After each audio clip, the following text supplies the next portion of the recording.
A primeira vez que tive a oportunidade de ver esse espírito, eu me encontrava na infância. Tratava-se de um jato de luz. Por isso mesmo, apresentava-se-me, informe. Eu escutava uma voz melodiosa que me animava nos dias tormentosos da infância.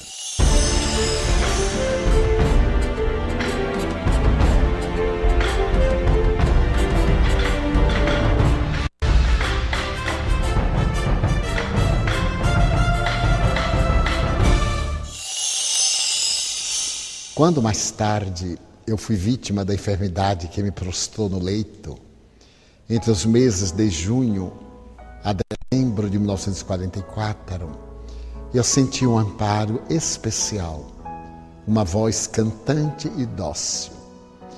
Posteriormente, quando me tornei espírita e já estava exercitando a mediunidade desde antes, vim a tomar conhecimento que se tratava de um espírito amigo, conforme eu declarara no dia 5 de dezembro de 1945, numa reunião íntima. Quando estive com Francisco Cândido Xavier, no mês de março de 1948, e ele honrou-me convidando-me para ser seu hóspede em Pedro Leopoldo, após a primeira noite no seu santuário doméstico, eu perguntei-lhe quem era meu guia. E ele disse-me que não estava autorizado a informar-me, mas que se tratava de um ser venerando, e deu uma descrição muito sucinta. Somente mais tarde, quando comecei a psicografar as mensagens firmadas por um espírito amigo, é que vim ter ideia da grandeza da entidade espiritual. No entanto, a sua identificação me foi feita pela primeira vez por ela mesma, sugerindo que a chamasse de Joana de Ângeles. Quando eu estive no México, em 1969, ao realizar uma conferência na loja maçônica Vale de México, ela me sugeriu visitar San Miguel Nepantla, um lugarejo próximo de Cuernavaca, e apontou-me um amigo que estava gravando aquela época. Mais tarde eu vim a identificar como o engenheiro Inácio Domingues, que me fez a gentileza de levar-me com sua família a San Miguel Nepantla. E ali, nos escombros da antiga fazenda, ela revelou-me tratar-se da reencarnação de Sor Juana Inês de la Cruz, nome que ela recebeu ao aceitar os votos perpétuos na ordem a que se consagrou. Deu-me também o seu nome civil e narrou-me que fizera parte das histórias republicanas na independência do Brasil, sendo a Madre Joana Angélica de Jesus a abadesa do convento da Lapa, na Bahia. Mais tarde, em um diálogo íntimo, ela me falou que logo depois que desencarnou em Salvador, em 1823, ela foi convidada pelos espíritos nobres a participar da equipe de O Consolador. E teria firmado uma mensagem que está no Evangelho segundo o Espiritismo, intitulada A Paciência, como espírito amigo, e mais uma outra sobre a caridade. Cada dia, para mim, é um ser que se renova pela profundidade dos seus ensinamentos, pela maneira gentil e bondosa com que me vem ajudando no processo de autoiluminação. Então, Joana de Ângeles, para mim, pessoalmente, é o anjo da caridade e da misericórdia que o Senhor da vida colocou no meu caminho, a fim de que eu erre menos e possa seguir fiel, dentro da medida do possível, até o fim.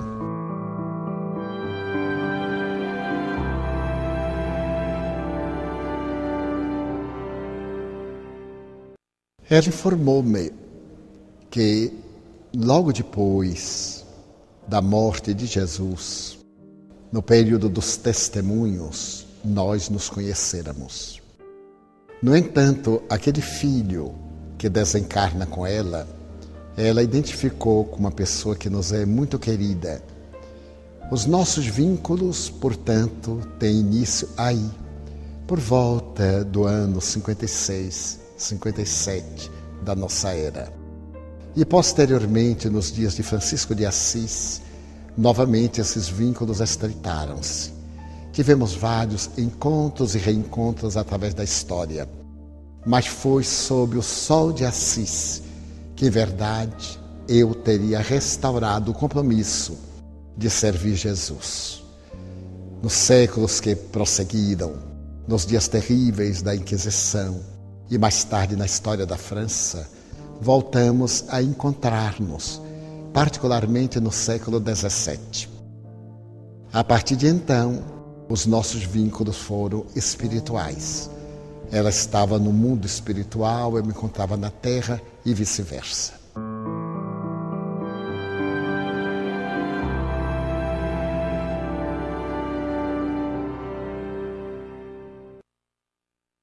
Com uma das maiores bênçãos da minha vida.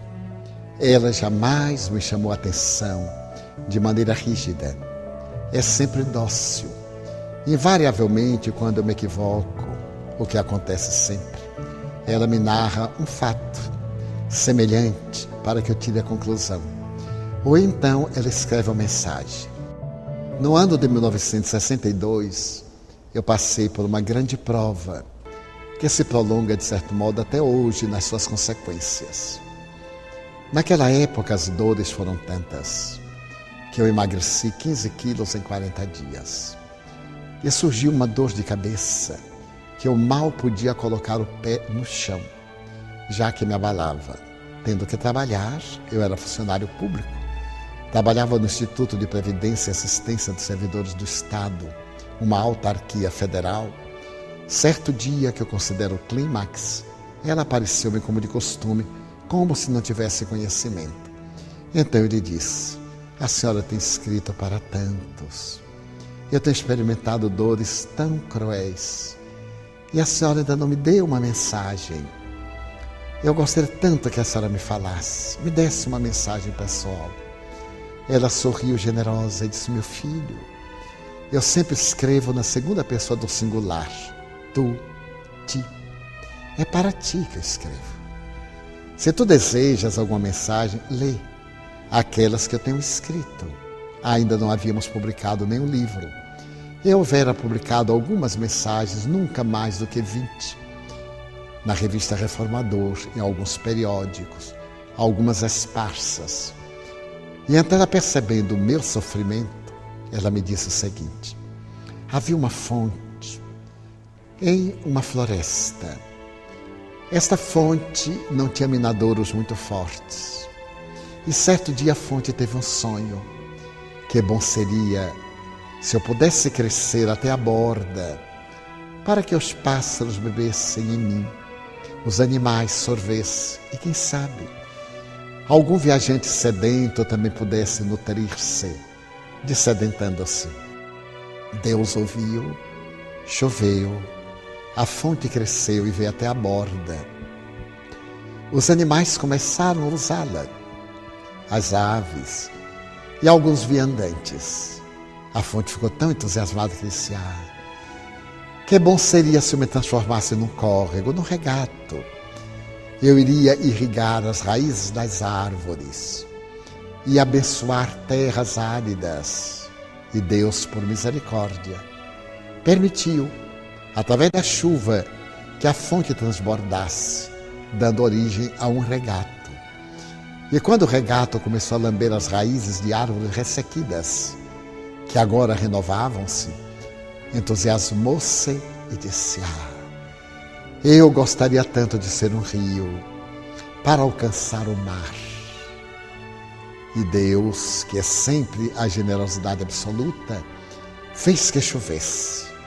O regato cresceu, as águas avolumaram-se, aproveitando a sinuosidade do solo e as diferenças de níveis, o regato transformou-se num rio.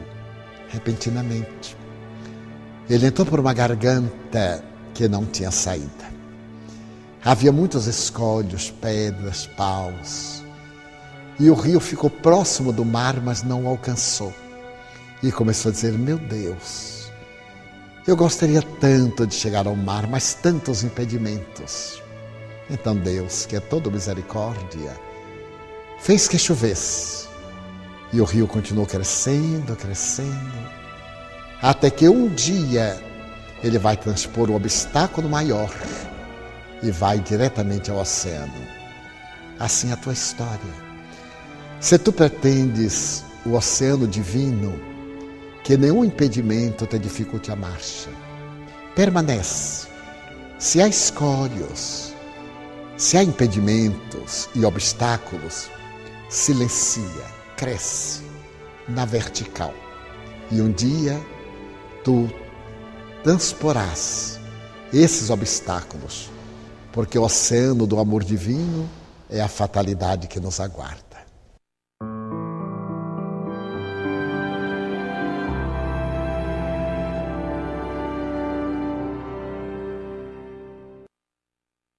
Joana de Ângeles me ensinou que a pessoa que mais ame, quando vê o amado enfermo, não pode tomar o remédio por ele. O indivíduo tem que equacionar os seus problemas. A ternura dos amigos, as vibrações, a bondade dão-lhe forças. Mas a cruz é pessoal e não pode ser transferida para ninguém. Quando Jesus aceitou a ajuda do homem da Sirineia, ele nos deu o exemplo da solidariedade. Nós deveremos ajudar o nosso próximo quando carrega a sua cruz. Mas aquele que a tem deve manter a consciência de que a cruz lhe pertence. Nunca tendo essa conduta de espalhar as suas mágoas, as suas tristezas, fazer que os outros participem. E como eu abracei a doutrina espírita, aprendi que a proposta do Espiritismo é a mensagem da saúde integral, do bem-estar, da alegria comedida. Sejam quais forem as aflições que me digam respeito, eu procuro viver as alegrias do Evangelho. Foi essa grande lição que eu aprendi nestes 81 anos de vida.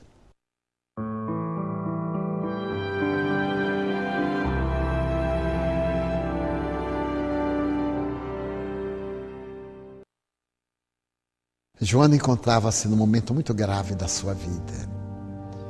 Havia nela o vazio existencial. O companheiro obedecia aos padrões da época do machismo. Tinha a sua vida paralela, o que para ela, uma dama do patriciado romano, constituiu uma grande aflição. Ela ouviu Jesus nas pregações do lago e um dia ela optou por manter um contato mais próximo e foi dialogar com ele. Jesus lhe havia preenchido os escaninhos da alma de tal forma que ela estava disposta a renunciar a tudo para segui-lo. E Jesus deu-lhe a grande lição de que o Evangelho é um instrumento. Amá-lo não significa deixar os outros pelo caminho. Temos que o amar na pessoa do nosso próximo.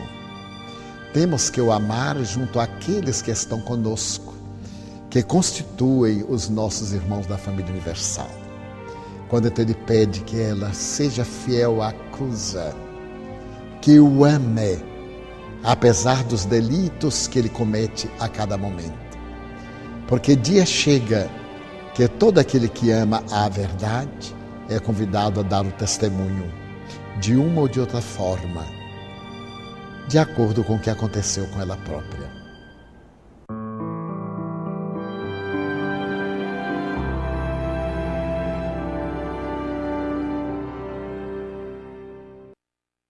Eu li recentemente uma informação mediúnica a respeito de Clara de Assis. Eu respeito muito as revelações do mundo espiritual. As pessoas que as recebem são dignas de crédito, embora nem sempre concorde com elas, como é natural. A doutrina espírita dá-nos o livre exame e nos fala da universalidade do ensino. Enquanto se trata de opiniões individualistas, de pessoas ou de médiuns, elas têm o valor que nós lhes atribuímos pelo caráter. Mas a primeira vez em que eu estive em Assis, eu fui acompanhado por pessoas vinculadas à Ordem de São Francisco. Percorremos os lugares em que ele teria vivido na cidade de Assis, depois fomos a Porciúncula. Por fim, nós resolvemos ir ao convento de Clara.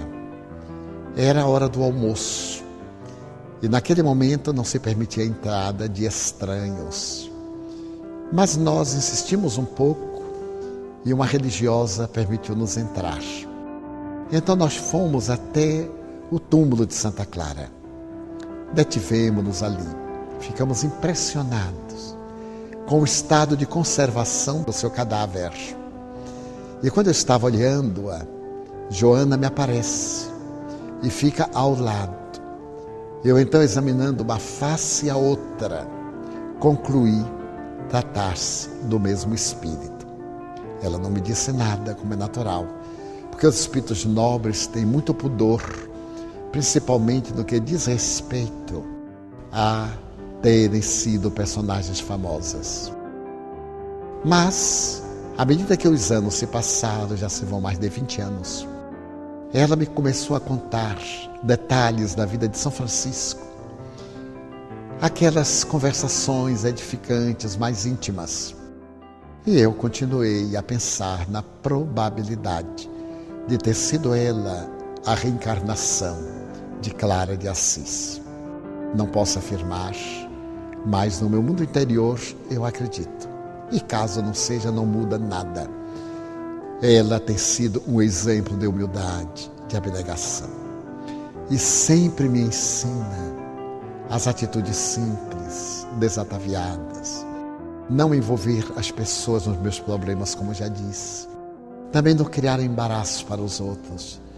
Procurar ser o mais simples possível, o mais direto, o mais claro. Procurar ter uma vida privada que seja igual à vida pública. Tentar não fazer às ocultas o que eu não tenho coragem de fazer às claras. Então elegi essa conduta graças ao exemplo dela e das histórias que ela me narra de Francisco e da própria Clara.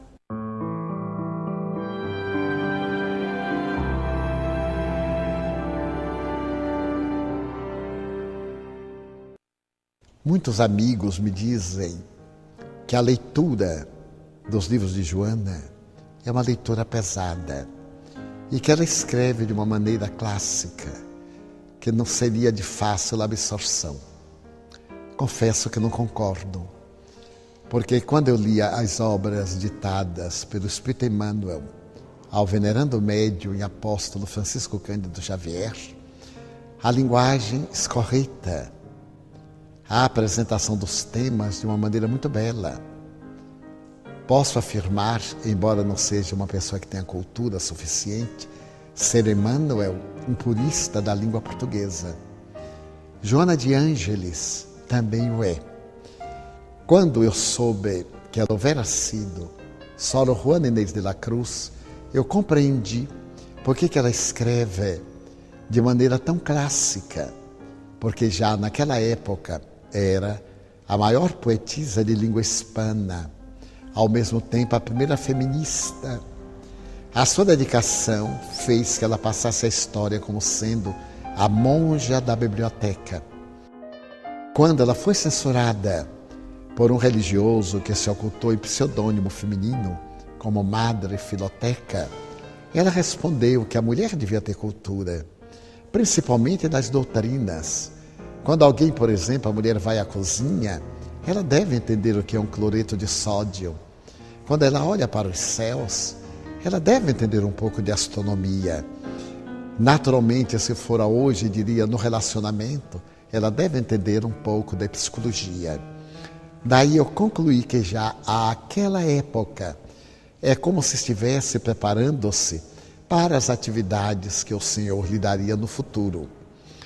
Muito tempo depois, quando ela escreveu o livro O Homem Integral, que eu não me dei conta que se tratava de uma série, nem ela me disse, eu achei o livro um pouquinho complexo, mas já no Plenitude, eu notei que era um livro com uma profunda acentuação psicológica. E como eu nunca havia lido nada sobre psicologia, a não ser uma página ou outra esparsa. Eu perguntei-lhe, o que a senhora pretende? Ela me disse, pretendo fazer uma ponte entre a psicologia junguiana e a psicologia do espiritismo. O espiritismo é a maior ciência psicológica, meu filho. Precisamos trabalhar esse verdadeiro filão de ouro que ainda não foi percebido pelos corações amigos. Então eu quero iniciar para que os especialistas vão adiante. Então eu perguntei-lhe, mas como? A senhora foi religiosa nas 2 últimas reencarnações, pelo menos no que eu sei.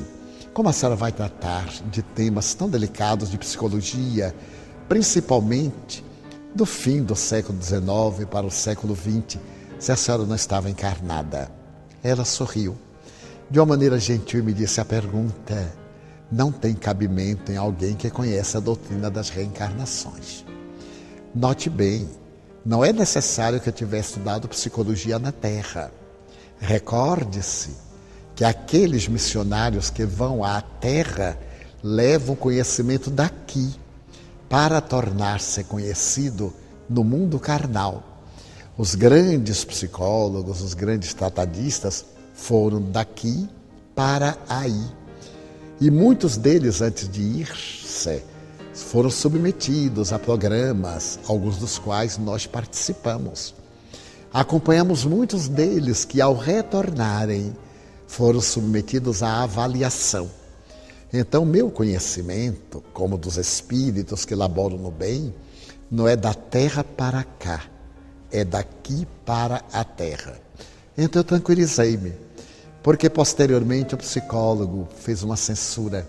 Como é que uma freira podia conhecer de psicologia se não estava dentro do conhecimento acadêmico terrestre? Então, quando eu li isso, eu sorri, porque eu já tinha resposta. E fiquei tranquilo, porque, por outro lado, psicólogos, psicoterapeutas, psiquiatras, tanto do Brasil como do exterior, informam-me que esse contributo é muito valioso. E várias instituições no Brasil e no exterior formaram grupos de estudo das obras psicológicas de Joana de Ângeles, fazendo uma ponte com a psicologia espírita.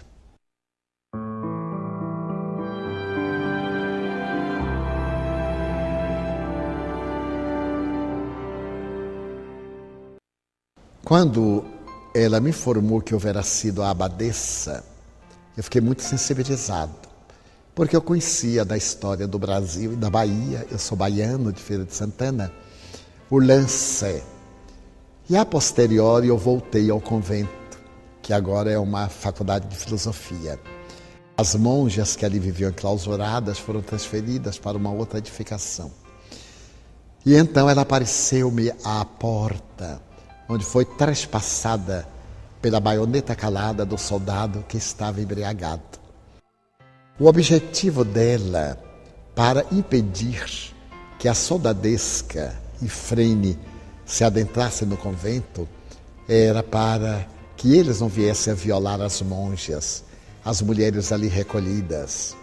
Havia muitas jovens que se equivocaram e os pais internaram-nas vivas, que era quase uma casa de mortos, e ela e as religiosas guardavam essas moças. Enquanto ela esteve tentando defender a entrada, as monjas fugiram, porque havia passagens subterrâneas para outras casas monacais, para outros conventos. Mas eles depredaram muito a igreja, roubaram, furtaram os seus ornamentos, os objetos do culto, e ela ainda sobreviveu alguma hora, arrastou-se da porta até uma velha marquesa de madeira, uma espécie de um sofá de tábuas, aonde veio a expirar. Mas ela havia pedido isto, o sacrifício da vida, mais uma vez, por amor e para poder preservar a dignidade de outras vidas.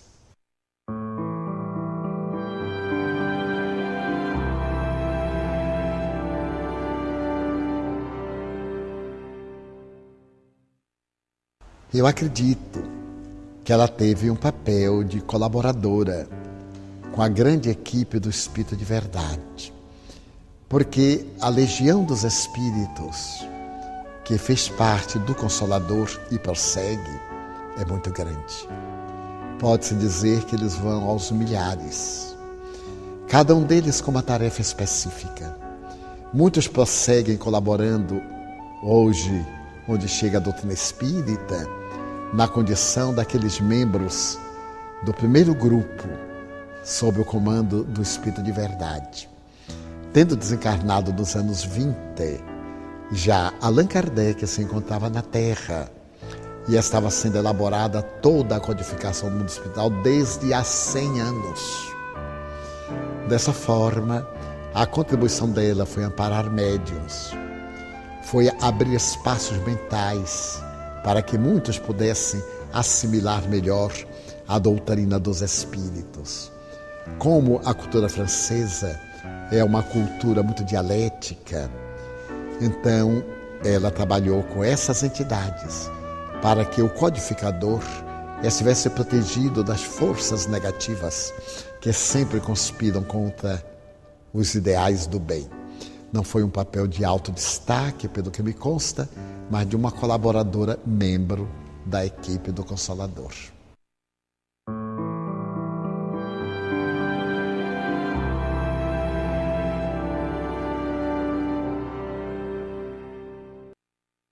Quando nós começamos a psicografar, no mês de fevereiro de 1949, ela me disse o seguinte, que tinha na Terra muitos discípulos, no bom sentido da palavra, muitas almas que se lhe vinculavam, que eu iria viajar muito para poder reacender a chama do entusiasmo em alguns, cuja chama estivesse debilitada, colocar em algumas almas um pouco do ardor evangélico, que nós iríamos falar a um grande número de corações da nossa família espiritual, da família dela.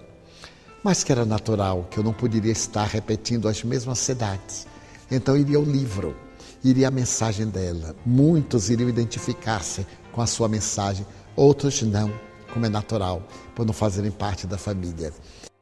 E então que o desejo de trabalhar na psicografia era para alcançar o maior número possível.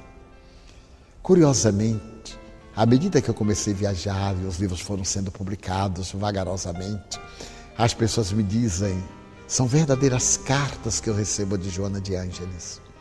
A primeira vez que eu li o estilo dela, tocou-me profundamente, dizem-me alguns. Então as suas mensagens continuam sendo cartas de sustentação, porque o livro pode atingir a um número que eu nunca alcançaria. E constato isso porque mesmo países eslavos, países anglo-saxônicos, por onde eu tenho estado, além dos países latinos, há a mesma identificação. As pessoas que leram alguma das suas obras traduzidas confessam-me uma perfeita identificação com ela. Então hoje, Joana de Ângeles, como os venerandos espíritos, Dr. Bezerra, Emmanuel e outros tantos, são o nome de uma grande equipe de espíritos que trabalham em seu nome, como uma grande equipe que trabalham sob a sua orientação. Imaginemos um centro de computação em que ficaria a entidade comunicando-se com todos aqueles que lhe usam o nome para poder atender às solicitações mais variadas. Essas entidades apresentam-se ideoplasticamente como sendo, e do centro de comando, aquele que é o espírito evocado, vão as instruções hábeis. Até o momento quando se trata de questões mais urgentes, eles vão pessoalmente. Então, Joana de Ângeles hoje, no meu conceito, é um espírito equipe, porque existem mais de 2 vintenas de instituições com o seu nome, mais de 50 grupos de estudos com o seu nome, muitas instituições em países latinos, europeus e até africanos, com o seu nome, também na Austrália. E essas entidades estão presentes sob o controle mental desse centro de computação onde ela se situaria. Então eu confesso que vejo nela um espírito de alta responsabilidade, sem nenhum privilégio para comigo, sem nenhum pieguismo, mantendo sempre a mesma austeridade e chamando minha atenção sempre que é necessário, de uma forma dócil, mas enérgica.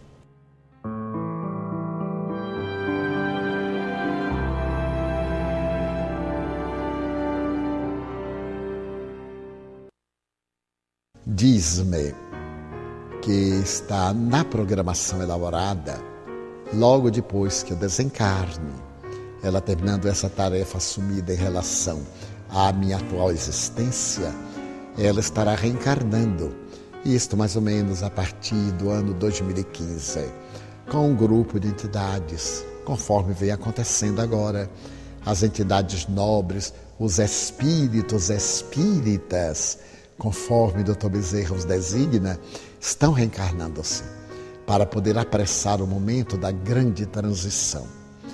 Porque o fato de serem espíritos não implica, como sabemos, que sejam conhecedores da revelação espírita e têm os seus atavismos.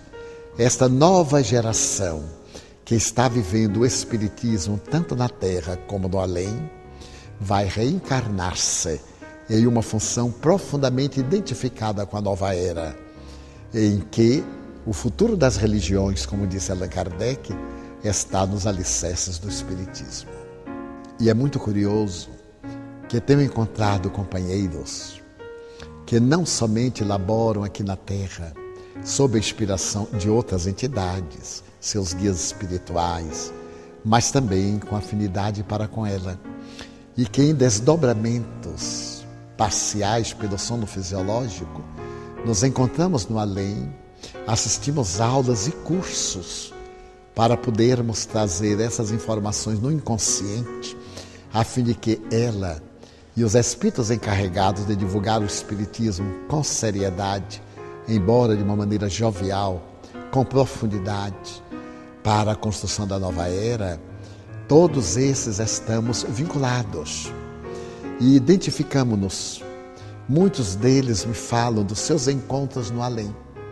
E sem que eu lhes haja dito nada, posso confirmar porque recordo-me de alguns deles. E também muitos que estão na seara, hoje no movimento até internacional, fazem parte dessa equipe que ela e outros benfeitores administram dentro de um plano muito bem urdido, em que a equipe do além, em perfeita e uníssona concordância, trabalha como se fosse uma sinfonia, cada um específico numa área dentro de um conjunto sinfônico.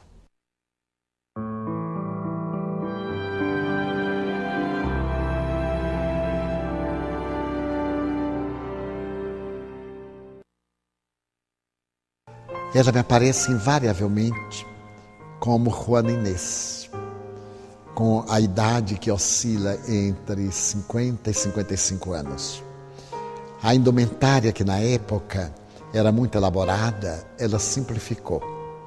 Ela mantém o véu, o primeiro véu branco e o outro em tonalidade azul, e a indumentária em si como um vestido largo, em branco, mas o semblante muito jovem, com a maturidade dos 50 anos mais ou menos. Normalmente com as mãos distendidas. Nos momentos de preces, quando estamos no fim das palestras e por acaso ela está presente, o que nem sempre acontece, ela irradia uma luz peregrina sobre o auditório. A mim me comove muito, como nos momentos das preces que todos os oradores fazem, com grande unção, eu vejo o auditório modificar-se plenamente e equipes de espíritos aplicando passes naqueles que estão em sintonia. Quando por acaso ela está presente, dá-me a ideia de um foco de luz que se irradia, auxiliando aos mentores que estão trabalhando em favor da saúde interior daqueles que estão buscando Jesus.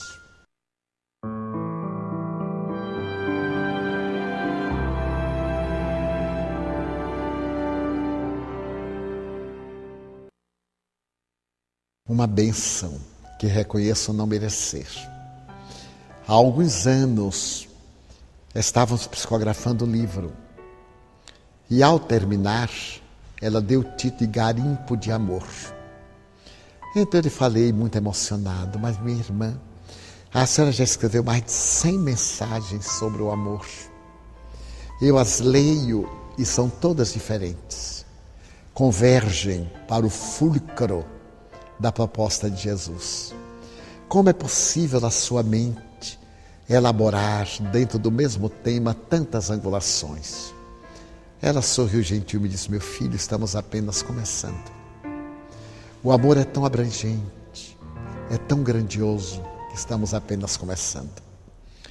Então, psicografá-la é uma alegria inefável, principalmente quando se trata das mensagens especulares ou em outros idiomas. Eu me recordo da primeira mensagem que eu psicografei em alemão. Foi muito curioso porque nós estávamos numa reunião íntima em uma cidadezinha perto de Colônia.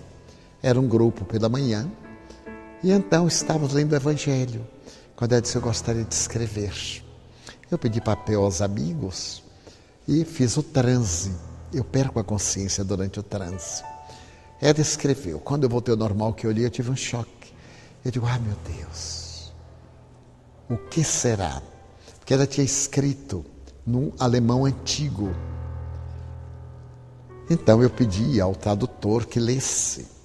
O jovem Túlio, ele leu entusiasmado. Eu perguntei-lhe que não falasse ainda se estava certo. Ele disse que sim. Então eu senti uma emoção incomum, porque mais tarde ela escreveu para um dos maiores arquitetos da Europa, o senhor André Studer, que estava elaborando um livro que ninguém sabia, só ele e a mulher. Eu estava em Salvador quando ela me pediu para escrever e mandar para ele. Então ela escreveu em alemão antigo e mandou para ele dizendo que o livro devia ser publicado. Ele colocou no livro a mensagem dela e comentou. Então, para mim, tem um significado muito profundo, porque os outros podem e devem ter dúvidas a respeito do médium, como é natural. Mas isso me dá uma grande tranquilidade de eu não ter dúvida, pelos fatos que se repetem, porque ela já psicografou em árabe, trouxe espíritos a psicografar em italiano várias vezes, em inglês a especular 5 vezes, em francês, em alemão, em espanhol. Para mim, que sou uma pessoa inculta, eu posso dizer como Leon Denis, sou um autodidata, com pouco tempo, pouquíssimo tempo para ler. Mas ela me pede para não deixar de ler a codificação. Diariamente eu leio a codificação espírita. Meia hora, pelo menos, eu me detenho na codificação, para estar informado e iluminado pelo nosso inesquecível codificador e os espíritos que vieram trazer a revelação. Então, ser médium de um espírito como Joana de Ângeles, austera e nobre, para mim, repito, é uma bênção que reconheço não merecer.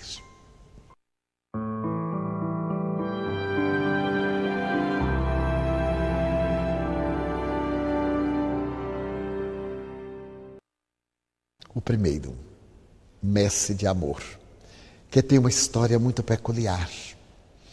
Eu psicografava e um amigo nosso no Paraná, na cidade de Ponta Grossa, Ari Schmidt, publicava essas mensagenzinhas em folhas esparsas. Ele era muito dedicado, estamos nos anos 50, 56, 58. Então chegava no fim do ano, ele reunia aquelas mensagens, colocava um grampo e uma capinha e fazia um opúsculo que distribuía entre amigos. Mandava essas mensagens a alguns. No ano de 1964, o professor Carlos Torres Pastorino, que era muito meu amigo e também eu lhe quero muito bem, disse-me: Divaldo, é uma pena, porque as mensagens são tão belas, têm um conteúdo tão bom. Então, elas ficam esparsas Às vezes nós queremos buscar uma e não sabemos onde está. Fale com Joana, eu me encarrego de selecionar das que eu tenho. E nós faríamos um livro e publicaríamos. Eu então falei. Ela me disse, queime toda a mala de mensagens que você tem, porque elas são exercícios. Vamos selecionar para o nosso primeiro livro, o resto queime. Eram mais de 400 mensagens. Eu disse, mas minha irmã, queime-as todas. Não apressa. O trabalho do bem não pode ser apressado. Ele é urgente, mas não é apressado. Então eu as queimei. Selecionei umas 80. E então Pastorino classificou-as. E ela deu o título Messe de Amor. A primeira mensagem, solidão em Jesus. Eu considero a mensagem mais bela, porque ajusta-se perfeitamente comigo. Sinto que ela escreveu pensando em mim, porque ela procura mostrar que, numa vida celibatária, dedicada ao ideal, eu sou muito austero, peço licença. Não vou a passeios, não faço turismo. Em nenhuma viagem eu jamais me permiti conhecer isso, conhecer aquilo. Fico sempre no trabalho. E é natural que experimente um tipo de solidão. Eu era muito jovem então, em 1964. Eu estava com 37 anos. E de vez em quando eu me surpreendia muito solitário. E então ela me disse assim, só é solitário quem não é solidário. Sempre que se sentir solitário, procure alguém para ajudar. E sendo solidário, não estará na solidão. Aí ele escreveu solidão em Jesus. E disse, a tua solidão é a presença de Jesus. Já não estás mais a sós. Então eu considero um livro muito especial. E ele foi apresentado no Rio de Janeiro, no dia 5 de maio, data do meu aniversário, de 1964, logo depois de uma palestra no Salão do Ministério da Justiça.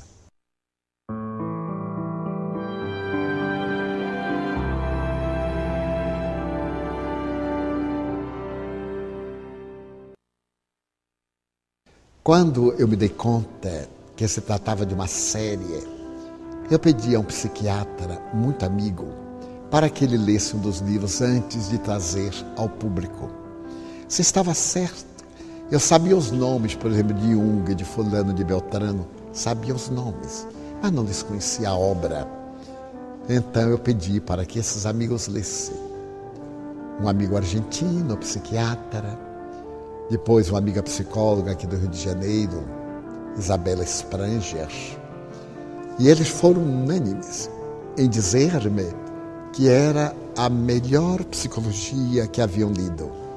Porque era psicologia com alma.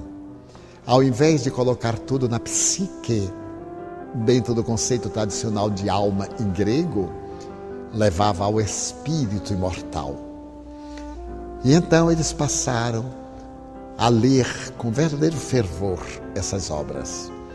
E posteriormente, quando o nosso confrade Geraldo Campetti fez um estudo de todas as obras e elaborou 2 livros a respeito das mesmas, eu concluí quanto à sua qualidade. E dessa forma, eu vejo a ressonância em diferentes lugares do mundo por onde tenho passado, da utilidade de quanto tem ajudado a muita gente e a muitos psicoterapeutas que vêm aplicando, por exemplo, as visualizações terapêuticas apresentadas por ela no seu CD respectivo sobre saúde, sobre vida interior, que é, dentro do movimento espírita, algo inusitado. Nós sempre temos o pudor de dizer que não se trata de espiritismo. Trata-se de uma proposta espírita, objetivando a saúde e o bem-estar, mas para que não se traga isso das visualizações para a instituição espírita. Da mesma forma que não iremos trazer cromoterapia, regressão de memória e existências passadas, cristalterapia, etc. É uma terapêutica, mas o resultado das pessoas que se beneficiaram com essa contribuição, confesso que vai além de milhares.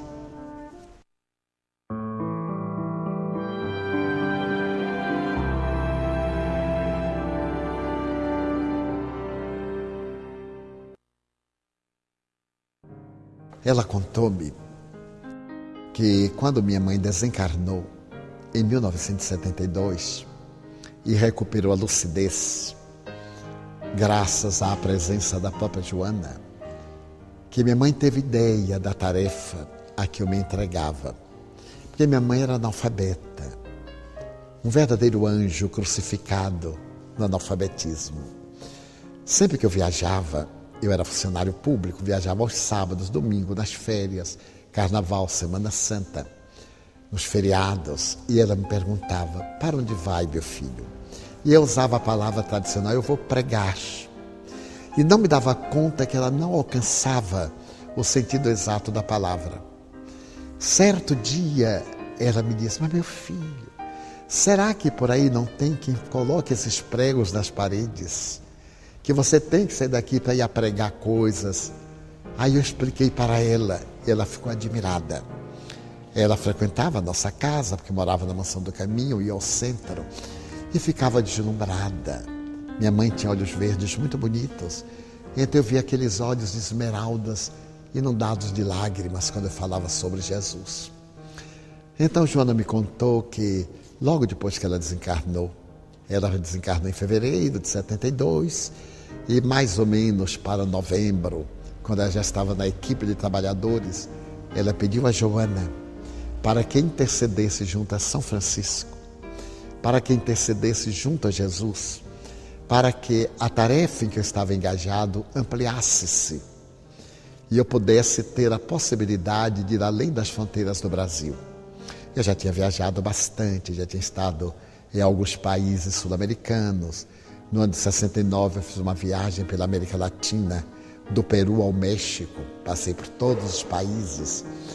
Mas ela então pediu para que a tarefa fosse mais ampliada e se comprometia de estar sempre ao lado. Então ela voltou ao passado, aos valores do passado que foram bloqueados durante a última existência. E então Joana de Ângeles solicitou sim a São Francisco para que ele solicitasse ao Senhor da vida que me desse esta honra, esta oportunidade, porque eu sou uma pessoa que não fala nenhum idioma, além do português, com alguma dificuldade.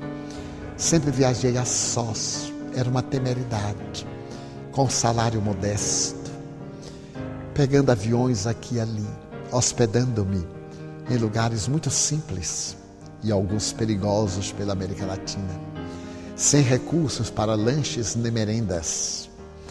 Então foi assim, um trabalho de muita austeridade, chegar num país onde nunca dantes se falou sobre espiritismo, que eu roguei a Jesus que me desse essa honra, de falar sobre espiritismo onde de dantes nunca ninguém havia falado. Falar para duas pessoas, para uma pessoa.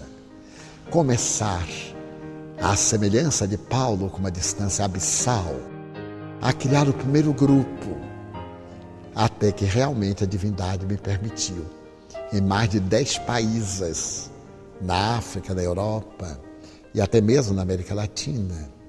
Por fim, há pouco tempo ela disse que pediu a Jesus, ela, Joana, para me permitir a felicidade de falar no país muçulmano. Então Deus me deu a honra de falar na Turquia.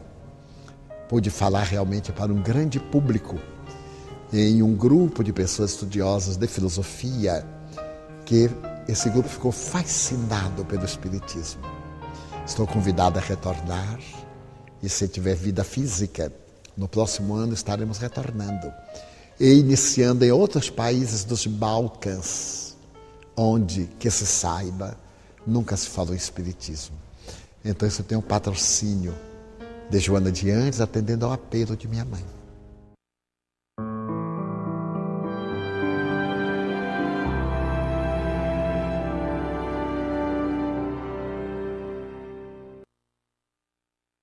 Joana de Ângeles é profundamente cristã. As suas raízes de amor estão todas centradas no doce poeta Galileu. Ela me diz que a ciência se encarrega de decifrar os enigmas, que a filosofia dá respostas para as interrogações humanas. Mas a religião, nesse sentido profundo, o espiritismo cristão, como diz o próprio codificador, toca mais profundamente. Enquanto a criatura humana não tenha a coragem de assumir as suas culpas, os seus demônios, na moderna linguagem psicológica, diz-me ela, enquanto não tenhamos a coragem de despir-nos do ego para sermos o self profundo, na busca de Jesus, estaremos reencarnando-nos ininterruptamente sem grandes lucros.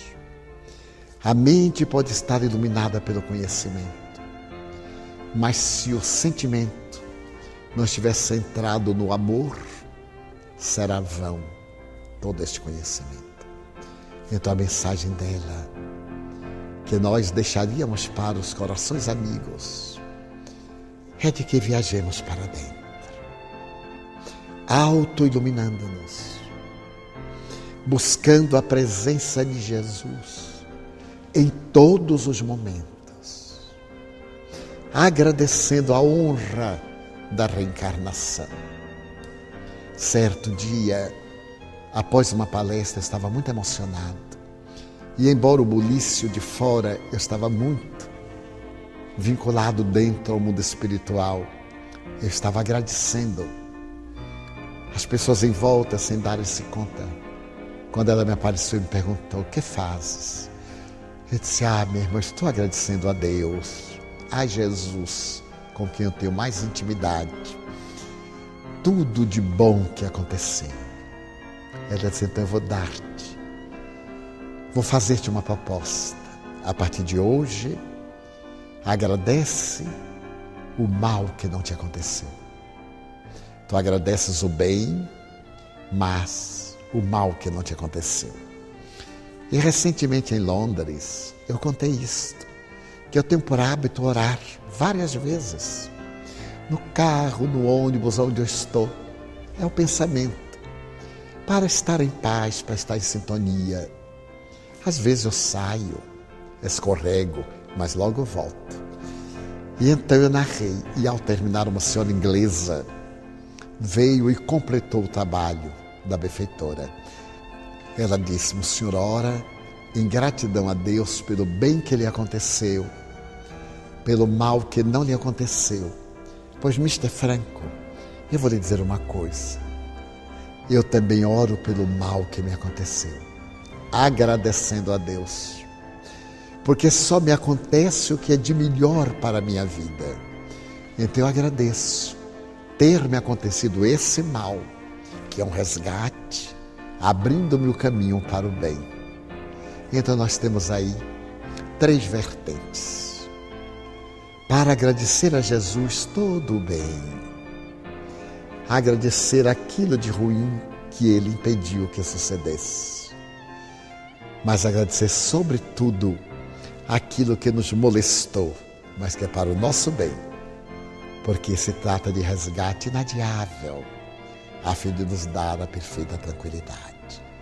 Então a minha mensagem seria sempre esta: louvar, pedir, mas agradecer.